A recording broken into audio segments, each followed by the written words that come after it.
अजीजान मिल्लत इस्लामिया, अल्लाह रब्बुल इज्जत ने कुरान करीम में फरमाया, अल्लाह का बड़ा एहसान हुआ कि उसने अपने बंदों ही में से उनके दरमियान एक रसूल को भेज दिया। कुरान करीम की ये आयत करीमा हमें बताती है कि अल्लाह ने बेपनाह एहसानात हम पे फरमाए, करोड़ों करोड़ा एहसान हम पे फरमाए, लेकिन अगर सबसे बड़ा एहसान अजीम है, सबसे बड़ा अल्लाह का एहसान है, वो मुस्तफ़ा जान रहमत की आमद पाक है, मुस्तफ़ा जान रहमत की विलादत बासआदत है।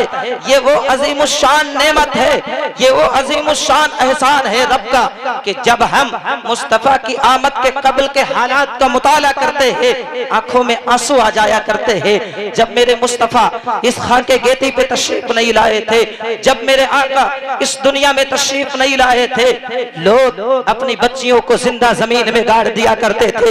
यहीं तक नहीं, हर जगह शैतानियत का बोलबाला था, शैतानियत के अलम लहरा रहे थे, शैतानों के झंडे लहरा रहे थे, जिना के अड्डे कायम थे, हाँ हाँ डकैती आम थी, चोरी आम थी, अय्याशियों के अड्डे कायम थे।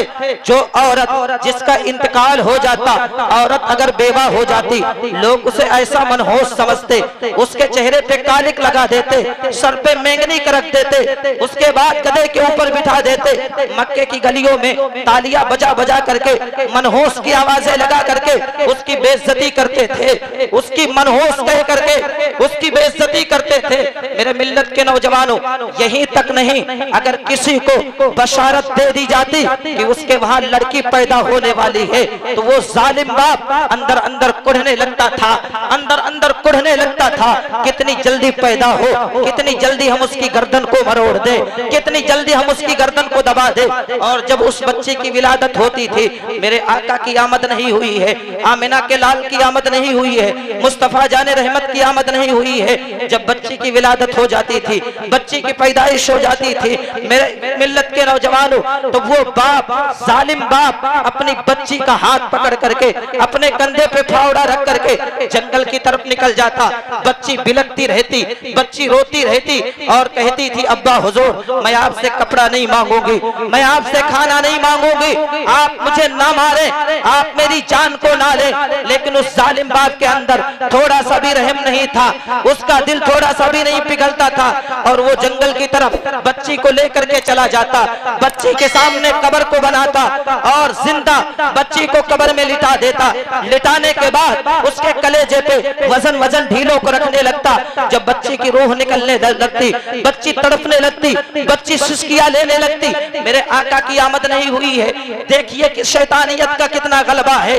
बच्ची रोने लगती, सिसकने लगती और उसी सिसकती हुई आवाज में अल्लाह की बारगाह में फरियाद करती, अल्लाह की बारगाह में दुआ करती, परवरदिगार आलम कोई रहनुमा भेज दे, कोई रहमतुल लिल आलमीन भेज दे, कोई इंसाफवर भेज दे, कोई मुस्तफा जाने रहमत भेज दे, जो हमें इन जालिमों से छुटकारा दिला सके, जो इन जालिमों से हमें आजादी दिला सके। रब्बे कायनात की रहमत को जलाल आया और इन बच्चियों की दुआएं अर्शे आजम से टकराई। मेरे रब की रहमत को जलाल आया।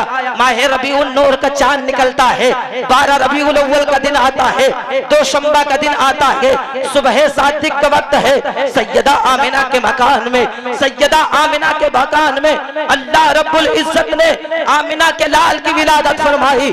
जब मेरा मुस्तफा सैयदा आमिना के मकान में आता है, जब मेरा महबूब आमिना के मकान में आता है, वहीं से अपनी जुबाने हाल से ये ऐलान करता है, ऐ जिंदा दफन होने वाली बच्चियों, अब तुम्हें जिंदा दफन नहीं किया जाएगा। ऐ बेवा समझ करके, ऐ बेवा मनहूस समझ करके घरों से निकाल दी जाने वाली औरतों, अब तुम्हें मनहूस नहीं समझा जाएगा। अब जुल्म सितम का पंजा मोड़ने के लिए, शैतानियत के अलम को जड़ से उखेड़ने के लिए, हाँ हाँ हाँ, शैतानियत के गलबे को खत्म करने के लिए, शैतानियत का पंजा मोड़ने के लिए, शैतानियत के झंडों को जड़ों से उखोड़ने के लिए आमिना का लाल, अब्दुल्ला का दुलारा, सैयदा आमिना का प्यारा मोहम्मद इब्ने अरबी मक्का में तशरीफ ले आया है।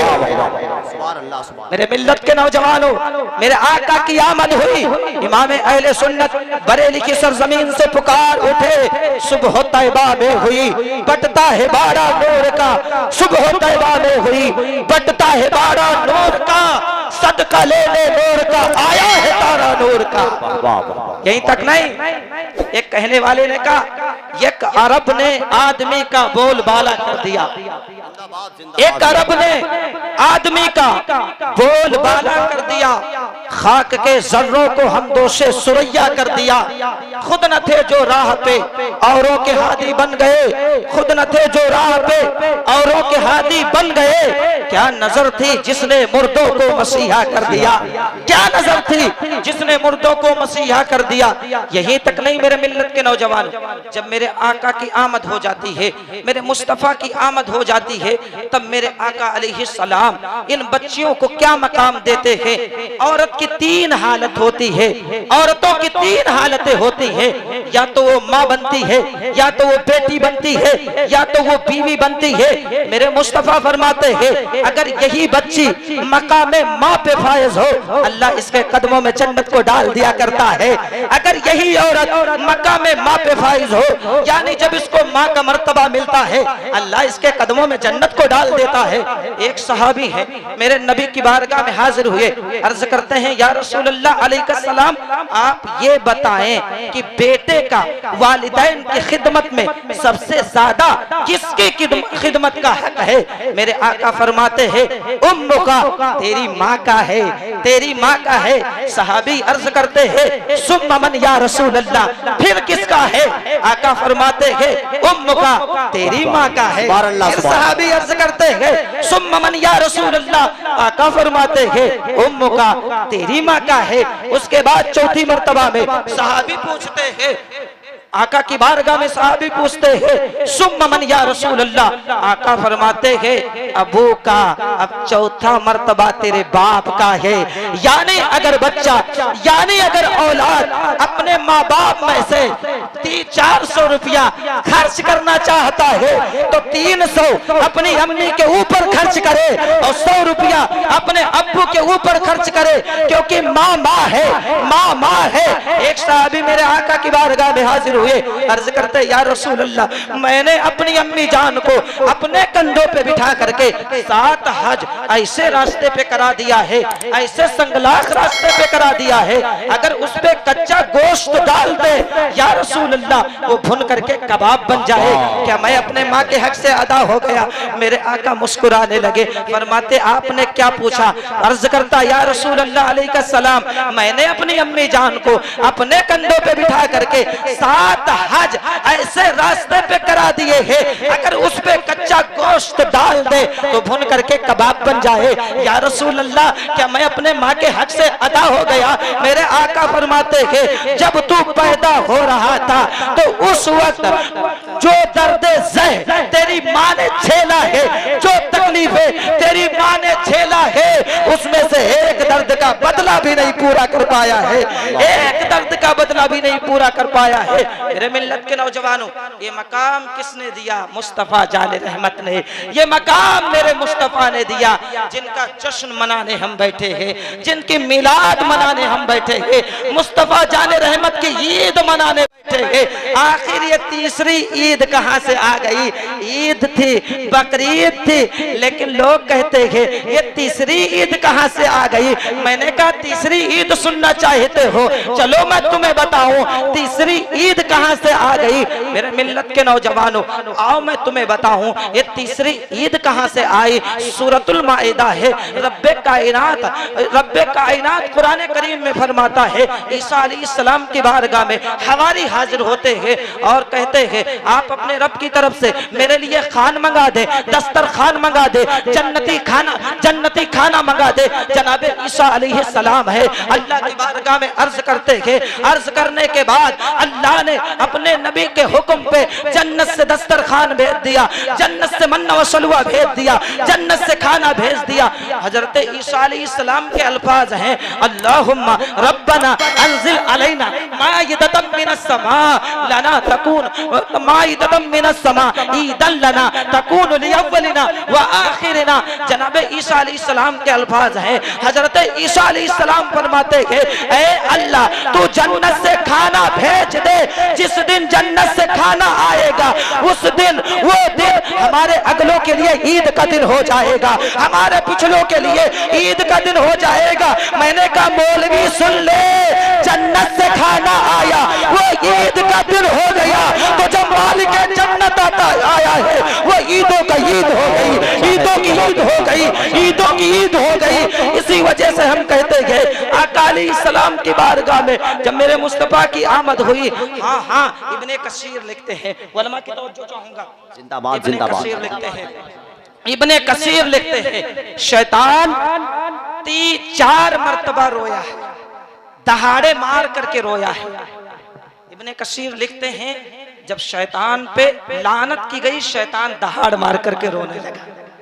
दूसरी मर्तबा शैतान कब रोया?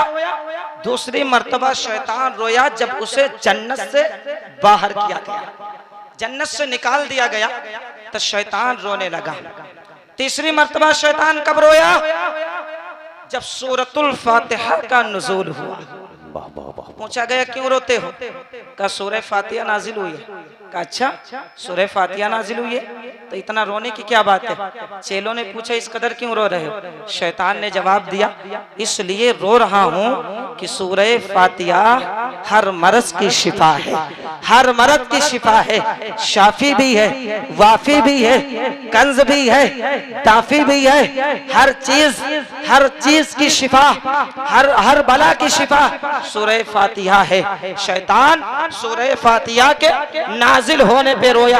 और सुने मेरे मिल्लत के नौजवानों, चौथी मर्तबा शैतान कब रोया? पॉइंट को नोट करे। जब आमिना का लाल पैदा होता है, मुस्तफा जान रहमत पैदा होते हैं, शैतान दहाड़े मार करके रोने लगा। चेलों ने पूछा अब रोने की वजह क्या है, अब क्यों रो रहे हो? शैतान कहता है इमामुल अंबिया पैदा हो गया है, आमिना का लाल पैदा हो गया है। आहा अल्लाहु अकबर कबीरा। शैतान ने कहा नबियों का सरदार पैदा हो गया है। मैं आपसे कहना चाहता हूँ, शैतान से जब चेलों ने पूछा था आखिर नबी की पैदाइश में रोने का क्या मतलब है, शैतान ने उस वक्त कहा था पहले जब गुमराह करते थे बहुत आसान था, लेकिन अब जब गुमराह करेंगे वो रब्बी हबली उम्मती कह के बख्शवा लेगा, सजदे में सर रख करके बख्शवा लेगा। अब वो इमामुल अंबिया आ गया है। मैंने कहा मुल्ला जी सुनो, तभी तो नबी की आमद पे ईद मनाते हैं। निसार तेरी शगल हजार ईद रबीउल अव्वल सिवाय इब्लीस के जहां में सभी तो खुशियां मना रहे हैं, सिवाय इब्लीस के जहां में सभी तो खुशियां मना रहे हैं। नबी का जश्न मनाए, नबी की मिलाद मनाए। जिस नबी ने आजादी का सलीका सिखाया, मुस्तफा की आमद ने जिंदगी में खुशहाली लाई, मुस्तफा की आमद ने जिंदगी में हरियाली लाई, मुस्तफा की आमद से जिंदगी का जीने का सलीका मिला। उफुक के सुर्ख होठों पे ये लाली नहीं होती, रसूले पाक न आते तो खुशहाली नहीं होती। उफुक के सुर्ख होठों पे ये लाली नहीं होती, रसूले पाक न आते तो खुशहाली नहीं होती। कसम अल्लाह की सुनियो, मेरा ईमान कहता है न होता गुंबदे खजरा तो हरियाली नहीं होती। गुंबदे खजरा की हरियालियों के साइयों में आज हम सुन्नी मुसलमान सुकून की, चैन की जिंदगी बसर कर रहे हैं। उस नबी की आमद ना मनाए, उस नबी का जश्न ना मनाए जिसने ये मकाम दिया कि माँ इन्नल जन्नत तहत अक़दामिल उम्महात, माओ के कदमों तले जन्नत है। उस बच्ची को मकाम दिया माँ का। और फिर जब दूसरी सूरत की तरफ चलते हैं, अगर वही बच्ची बीवी बनती है, मुस्तफ़ा जाने रहमत फरमाते हैं कि शौहर जो पहने वो अपनी बीवी को पहनाए, शौहर जो खाए वो अपनी बीवी को खिलाए, आला किस्म का लिबास पहने अपनी बीवी को पहनाए, उसके चेहरे पे ना मारे। आका फरमाते हैं उसको तन्हा ना छोड़े। ये मकाम किसने दिया? मुस्तफ़ा जाने रहमत ने दिया। यही तक नहीं, मेरे मुस्तफ़ा फरमाते हैं अगर वही बच्ची अपने शौहर के हुकूक की पासदारी कर लेती है, अपने शौहर के हुकूक की पासदारी मतलब ये है जब तक उसकी जिंदगी है अपने शौहर की खिदमत कर लेती है, मेरे आका फरमाते हैं ऐ मेरे उम्मत, ऐ मेरी उम्मत की शहजादी, जन्नत के 8 दरवाजे हैं, अगर तूने अपने शौहर की खिदमत की है, जिस दरवाजे से जाना चाहे जन्नत में जा सकता है। ये मकाम मेरे मुस्तफा ने दिया है। और यही बच्ची जब बेटी बनती है, मेरे आका फरमाते हैं जब ये बालिग हो जाए, इसकी परवरिश कर ले और वालिदैन इसके निकाह कर दें, इसकी शादी कर दें। आका फरमाते हैं अल्लाह उनको जन्नत अता फरमाएगा, मौला उस वालिदैन को जन्नत अता फरमाएगा। एक सहाबी पूछते हैं या रसूल अल्लाह अगर किसी के 2 बेटी हो और वो उसकी परवरिश करे? आका फरमाते हाँ, अगर 2 बेटी हो वो उसकी परवरिश करे, अल्लाह उसे जन्नत अता फरमाएगा। साहबी पूछते हैं या रसूल अल्लाह अगर 3 बेटी हो? आका फरमाते हाँ हाँ, अगर 3 बेटी हो और उसकी खिदमत कर ले, खिदमत करने के बाद उनका निकाह कर दे, मेरे आका फरमाते हैं अल्लाह उसे जन्नत अता फरमाएगा। ये मकाम किसने दिया है? मेरे मुस्तफा ने दिया है। आओ मैं एक बात बताना चाहता हूँ, ऐ सुन्नियो, जब रबीउल अव्वल का चांद निकलता है, कुछ शातिर जहन के लोगों को गरीब की बच्ची याद आने लगती है, नबी की मिलाद का खर्चा याद आने लगता है और ये बावेला मचाते हैं। जितना जश्न मिलाद पे खर्च करते हैं, जितना नबी के जुलूस पे खर्च करते हैं, जितना इन झंडियों पे खर्च करते हैं, इतना गरीब की बच्ची की शादी में लगा देते, गरीब की बच्ची की शादी कर देते। मैं उन लोगों से कहना चाहता हूँ यार 11 महीना तुम्हें गरीब की लड़की याद नहीं आती, 11 महीना तक महंगा से महंगा आईफोन चलाते हो, महंगा से महंगा मोबाइल चलाते हो, बड़े बड़े डेकोरेशन करके अपने घर की शादियां करते हो, उस वक्त तुम्हें गरीब की लड़की याद नहीं आती, गरीब की बच्ची याद नहीं आती। लेकिन जब रबीउल अव्वल का चांद निकलता है, मुस्तफा की आमद आती है, उस वक्त में गरीब बच्ची याद आने लगती है। मैं कहना चाहता हूँ लाओ उस गरीब बच्ची को जिम्मेदारी के साथ इस मिंबर से उलमाए किराम की मौजूदगी में ये ऐलान करके जा रहा हूँ, जो गरीब बच्ची जो रबीउल अव्वल में याद आती है उसको लेकर के आओ, नबी के दीवाने उसका निकाह कराने के लिए तैयार। नबी की मिलाद भी मनाएंगे, निकाह भी कराएंगे, लेकिन ये ना कहो कहीं नहीं लिखा है फजूल खर्ची है। नबी की मिलाद पे खर्च करना फजूल नहीं है, बल्कि बहुत ही ज्यादा कार्य सवाब है। सैयदना सिद्दीक़ अकबर है। कौन सिद्दीक़ अकबर? अल्लाह अल्लाह जिनकी सहाबियत का ऐलान कुरान पाक करे, इज़ यक़ूलु लिसाहिबिही वला तह इज़ यक़ूलु लिसाहिबिही ला तहज़न इन्नल्लाह मआना। हाँ, जिनकी सहाबियत का ऐलान कुरान करे वो सिद्दीक़ अकबर। कौन सिद्दीक़ अकबर? अम्मी आयशा हैं। एक दिन मेरे आका अम्मी आयशा के राने मुबारक पर अपना सर रख करके आराम कर रहे थे। अच्छा, आसमान में सितारे टिमटिमा रहे थे, आसमान में सितारे चमक रहे थे। अम्मी आयशा ने कहा या रसूल अल्लाह आप ये बताएं जितने आसमान में तारे हैं इतनी किसी की नेकियां हैं? अल्लाह के रसूल मुस्कुराने लगे। मेरे आका फरमाते आयशा सुनो, जितने आसमान में तारे हैं इतनी नेकियां मेरे उमर की है। कौन उमर? जिस रास्ते से निकल जाए शैतान वो रास्ता छोड़ देता है। कौन उमर? वही उमर जिसके बारे में मेरे आका फरमाते हैं मेरे बाद अगर नबी होता अमीरुल मोमिनीन उमर होता। मेरे आका फरमाते हैं हाँ हाँ हाँ इतनी नेकियां मेरे उम्र की है। अम्मी आयशा मायूस हो गई क्योंकि शिफकत पिदरी है, वो अपने अब्बू के बारे में सुनना चाहती थी। फरमाते हैं मेरे मुस्तफा ये बताए फिर मेरे अब्बा अबू बकर की नेकियों का आलम क्या है। मेरे आका फरमाते हैं आयशा अबू बकर की नेकी पूछते हो, मेरे मेरे उम्र की सारी नेकी एक पल्ले में रख दो और मेरे सिद्दीक की गारे सोर की नेकी एक पल्ले में रख दो। अल्लाह की कसम मेरे सिद्दीक का पल्ला भारी होगा। सुभान अल्लाह सुभान। वो सिद्दीक अकबर जिंदाबाद, वो सिद्दीक अकबर। जब मुस्तफा ने ऐलान किया देखता हूं कौन खुदा की बारगाह में खर्च करेगा, सारे सहाबा ने कुछ अयाल के लिए रखा, कुछ अल्लाह की बारगाह में दे दिया। लेकिन जब सिद्दीक अकबर की बारी आई मेरे मुस्तफा ने पूछा अबू बकर ये बताओ तुम क्या लेकर के आए हो। अबू बकर मेरे मुस्तफा की बारगाह में, सिद्दीक अकबर मेरे मुस्तफा की बारगाह में, खलीफा अव्वल मेरे मुस्तफा की बारगाह में अर्ज करते हैं या रसूल अल्लाह सारा का सारा माल अल्लाह की बारगाह में लेके चला आया हो, सारा का सारा माल रसूल आजम की बारगाह में लेके चला आया हो। मुस्तफा जाने रहमत पूछते हैं अबू बकर अपने अहलो अयाल के लिए नहीं छोड़ा। सिद्दीक अकबर फरमाते हैं या रसूल अल्लाह मेरी आल औलाद के लिए अल्लाह काफी है, रसूल आजम काफी है, मुस्तफा जाने रहमत काफी है, परवाने को चराग है, बुलबुल को फूल को सिद्दीक के लिए है। खुदा वाह वाह वाह वाह। सिद्दीक के लिए है खुदा का रसूल।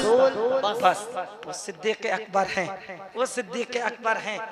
सिद्दीक अकबर फरमाते हैं कि जिसने मेरे मुस्तफा की मिलाद पे एक दिरहम खर्च किया जन्नत में वो मेरे साथ होगा, जन्नत में मेरे मुस्तफा के साथ अबू बकर सिद्दीक के साथ रहेगा। नबी की मिलाद पे लाइटिंग करो, नबी की मिलाद पे कुमकुमे लगाओ, क्योंकि ये कुमकुमे लगाना, ये नबी की मिलाद पे लाइटिंग करना, ये झंडे लगाना अल्लामा जलालुद्दीन सयूती ने खसाइसे कुबरा में नकल फरमाया है। फरमाते हैं सैयदा आमिना फरमाती है जब मेरे बेटे की आमद होती है, मुस्तफा जाने रहमत की आमद होती है, मैंने देखा अल्लाह ने आसमान के सारे सितारों को मेरे मकान की छत पे झुका दिया है, मेरे मकान की छत से करीब कर दिया है। मैंने पूछा ऐ सैयदा आमिना तारे कितने करीब थे। नबी की अम्मी जान फरमाती है सितारे इतने करीब थे, सितारे इतने करीब थे ऐसा लग रहा था टूट करके मेरी गोद में गिर जाएंगे। मैंने कहा सैयदा आमिना इसका मतलब क्या है। सैयदा फरमाती है अल्लाह ने अपने नबी की मिलाद में चरागा किया है। मैंने कहा परवरदिगार आलम हमारे बस की बात नहीं है, नबी की विलादत पे आसमान से सितारे तोड़ करके लाए, ये लाइटें लगा करके, ये कुमकुमे लगा करके, हाँ हाँ तारे नहीं ला सकते लेकिन कुमकुमे लगा करके नबी की आमद पे अल्लाह की सुन्नत को अदा कर लेते हैं। आशिक रसूल कहता है सुना है आप हर आशिक के घर शरीफ लाते हैं, मेरे घर में भी वो जाए चरागा या रसूल अल्लाह, मेरे मिल्लत के या रसूल अल्लाह। आखिरी बात बता के मैं आपसे रुखसत हो रहा हूँ, नमाजी बनो, मिलादी भी बनो, नमाजी भी बनो। हाँ हाँ जलसे करने का ये मतलब नहीं है, सुने पैगाम, सुने पैगाम, आखिरी पैगाम है। जलसे करने का ये मतलब नहीं है, जलसे सुनने के बाद अपने घरों में जाओ तो तुम्हारी आंखें तभी खुले जब सूरत तुलू हो। ये मेरे मुस्तफा की मोहब्बत नहीं है, ये मेरे आका की मोहब्बत नहीं है। हर इंसान अपने यार की अदा को पसंद करता है, अपने यार की अदा को अपनाता है। और मेरे मुस्तफा ने क्या फरमाया है, कभी आपको पता लगा? आका फरमाते जो कुर्रतु ऐनी फिस सलात, मेरी आंखों की ठंडक नमाज है, मेरी आंखों का चैन नमाज है, मेरी आंखों का सुकून नमाज है। तो मिलादी भी बनो, नमाजी भी बनो, क्योंकि जो बंदा नमाज पढ़ता है अल्लाह उससे प्यार करता है। एक हदीस में आपको नमाज के बारे में सुना दूं। मेरे मुस्तफा का साथ है, अबू जर गिफारी का साथ है। मेरे मुस्तफा पतझड़ के मौसम में निकलते हैं, निकलने के बाद मेरे आका एक पेड़ के करीब पहुंचते हैं। पहुंचने के बाद पेड़ को पकड़ते हैं, पकड़ करके मेरे आका हिलाते हैं। जब पेड़ हिलने लगता है पेड़ के सारे पत्ते जमीन पे गिरने लगते हैं। सहाबी फरमाते हैं पेड़ के पत्ते इस तरह गिर रहे थे ऐसा लग रहा था मैं उसके अंदर गायब हो गया हूँ। मतलब ये है पेड़ पे एक भी पत्ता नहीं बचा था, पेड़ के सारे पत्ते खाली हो गए थे। सहाबी पूछते हैं ऐ अबू जर गिफारी इसका मतलब समझते हो? फरमाते हैं अल्लाह आलमो सुम्मा रसूलुहु आलम, अल्लाह जानता है, उसकी अता से उसका महबूब जानता है, रसूल आजम जानते हैं। या रसूल अल्लाह इसका मतलब हमें नहीं मालूम है। मेरे मिल्लत के नौजवानों, आका के जश्न में आने वालों, पैगाम लेकर के जाओ। मेरे आका फरमाते हैं इसका मतलब ये है मेरा उम्मती जब वजू करके नमाज के लिए नियत बांध लेता है, नमाज के लिए खड़ा हो जाता है, तो जिस तरह पेड़ के पत्ते झड़ गए इसी तरह उसके सर से लेकर पैरों तक गुनाह झड़ जाया करते हैं। सुभान अल्लाह, सुभान अल्लाह। मेरे मिल्लत के नौजवानों, मौत के दिन बेकसी में काम आएगी नमाज। मालो छोड़ दोगे साथ जाएगी नमाज। नमाजी बनो, मिलादी बनो, मसलके आला हजरत पे कायम रहो। मसलके आला हजरत ही नजात का जरिया है। क्यों? जब मौलवी ने कहा था हुजूर हमारी तरह है, तब आला हजरत ने कहा था सरवर कहो कि मालिको, मौला कहो तुझे, बागे खलील का गुले साहिबा कहो तुझे। जब मौलवी ने कहा था नबी को पीठ पीछे का इल्म नहीं है, तब आला हजरत ने कहा था और कोई खैब क्या तुमसे निहा हो भला, जब ना खुदा ही छुपा तुम पे करोड़ों दुरूद। जब मौलवी ने कहा था नबी को इख्तियार नहीं है, तब आला हजरत ने कहा था कौन देता है देने को मुंह चाहिए, देने वाला है सच्चा हमारा नबी। जब मौलवी ने कहा था नबी को सुनने की ताकत नहीं है, मदीने वाले मुस्तफा सलाम नहीं सुन सकते, जबकि मेरे आका फरमाते हैं ऐ मेरे सहाबा बकिया दिनों का दुरूद फरिश्ते पहुंचाते हैं, जुमा के दिन दुरूद पढ़ा करो, डायरेक्ट मैं सुनता हूँ। सहाबा ने अर्ज किया या रसूल अल्लाह वफात के बाद आलम क्या होगा? आका फरमाते हैं इन्नल्लाह हर्रमा अलल अर्ज़ अन ताकुला अजसादल अंबिया फनबियुल्लाहि हय्युन युरज़क। बेशक अल्लाह के नबी जिंदा होते हैं, तुम अगर अपनी मस्जिद से अपने मकान से जहां से भी नबी पे दुरूद पढ़ोगे मुस्तफा सुनते नजर आएंगे। वाह वाह वाह। जब मौलवी ने कहा था नबी को सुनने की ताकत नहीं है, इमाम ने कहा था दूरो नजदीक के सुनने वाले कान, काने लाले करामत पे लाखों सलाम। जब मौलवी ने मुस्तफा की शान में गुस्ताखी की, तब मेरे आला हजरत ने पतली पतली गुले कुद्स की पत्तियां, उन लबों की नजाकत पे लाखों सलाम। इश्क डाला है इमाम ने, अगर हाथों को देखा है तो आला हजरत फरमाते हैं हाथ जिस समत उठा गनी कर दिया, मौज बहरे सखावत पे लाखों सलाम। जब पैरों को देखा है इमाम फरमाते हैं जिसके तलुओं का धोवन है आबे हयात है वो जाने मसीहा हमारा नबी। जब मेरे आला हजरत ने नबी की आंखों को देखा है, इमाम फरमाते हैं जिस तरफ उठ गई दम में दम आ गया, उस निगाह के इनायत पे लाखों सलाम। सारे सुन्नी बोल उठे डाल दी कल्ब में अजमत मुस्तफा, डाल दी कल्ब में अजमत मुस्तफा सैयदी आला हजरत पे लाखों सलाम। इन्हीं बातों के साथ मैं अपनी गुफ्तगू को खत्म करता हूँ। मिलादी बनो, नमाजी बनो, मुस्तफा से प्यार करने वाले बनो, नबी के नाम के झंडे लगाने वाले बनो और आला हजरत से मोहब्बत करो, क्योंकि मेरे बाद जो शायर आने वाला है वो मसलक से कोई समझौता नहीं करता है, कोई समझौता नहीं करता है, उसका पैगाम ही यही है, मसलके आला हजरत पे कायम रहो, मसलके आला हजरत पे कायम रहो। जिंदगी दी गई है इसी के लिए। अल्लाह पाक से दुआ करता हूं मौला मेरे कहने से ज्यादा आपको अमल की तौफीक अता फरमाए। अस्तगफिरुल्लाह रब्बी मिन कुल्लि ज़ंबि व अतूबु इलैह। रहद में इश्क़ रखे शह का दाग लेके चले, अंधेरी रात सुनी थी चराग लेके चले, तेरे गुलामों का नक्शे कदम है राहे खुदा, वो क्या बहक सके जो ये सुराग लेके चले। वमा अलैना इल्लल बलाग। अस्सलामु अलैकुम व रहमतुल्लाह। माशाअल्लाह।